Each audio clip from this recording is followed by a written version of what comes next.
požehná. Za príklade.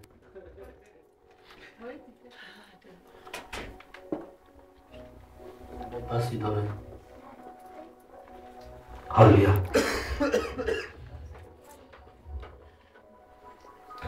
Tak som sa modlil, čo mám kázať dneska.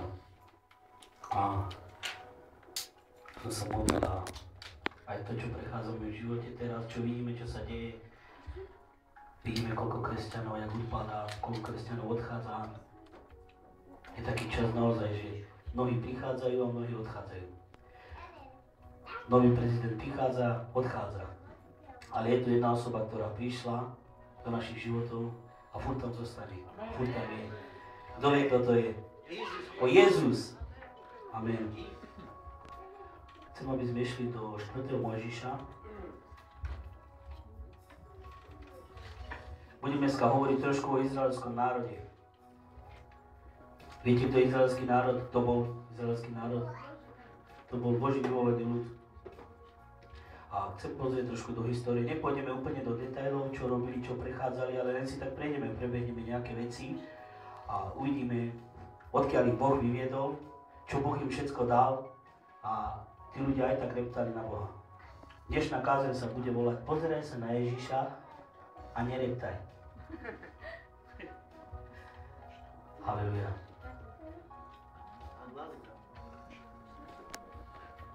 Koľko kresťanov už reptalo na Boha? Ja som tiež už reptal. Veľakrát si možno prosil niečo od Boha, Boh ti to nedal a potom si začal reptať na Boha. Alebo veľakrát Boh ti to dal a aj tak si reptal na Boha.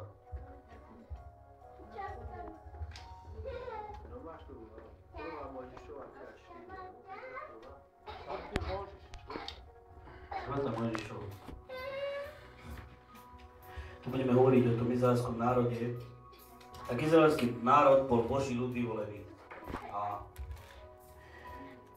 Boh povedal Mojžišovi, aby išiel za tým faraónom a aby vyviedol jeho ľud z toho egyptského kraja. Budem trošku chodiť nejak. Je to také skúšané dneska. Ale potknem sa. A Mojžiš povedal, bál sa ísť za tým faraónom, lebo faraón mal veľkú moc, nie?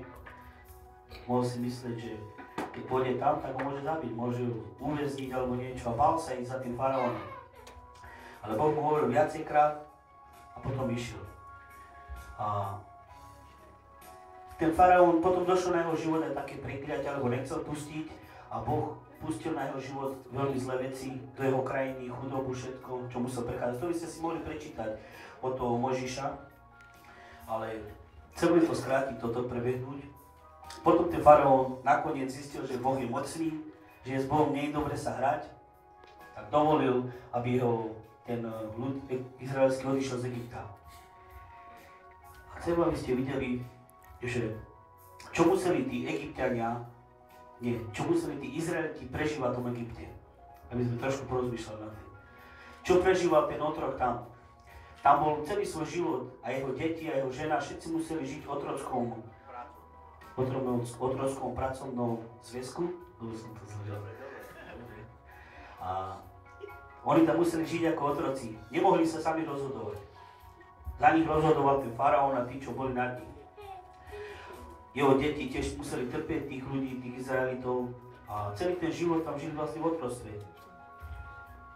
A teraz z toho otroctva Boh ich vyťahol a povedal im a dal im zasľúbenie, že dá im zasľúbenú zem, že budú vidieť svoju zasľúbenú zem.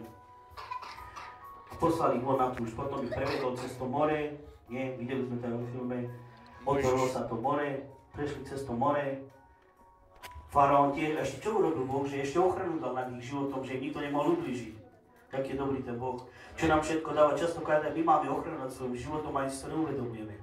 Oni nevedeli, čo ten faraón chystá, akože ich uväzniť, doniesť ich naspäť. My častokrát ideme niekde alebo robíme niečo a máme nad svojím životom jeho ochranu. Lebo my sme Božie deti, my sme duchovný Izrael. A tiež tento izraelský ľud tak išiel a išli na púšť. A keď išli na tú púšť, tak viete, na púšti nie sú obchody, tam není voda, tam není Coca-Cola, tam není jedlo, nič. Bolo tam veľmi ťažko na tej púšti. Nie sú tam goje a risky, nič tam není. A keď išli na tú púšť, tak tam museli prežívať naozaj ťažko. A pešo, si predstavte, že pešo išli po tej púšti. Jaký teplo, tuto keď trošku svieti slnko a chodíš, niečo to není. Jo, ide bokajú. Už sa cítim na púšti, keď kážem na púšti.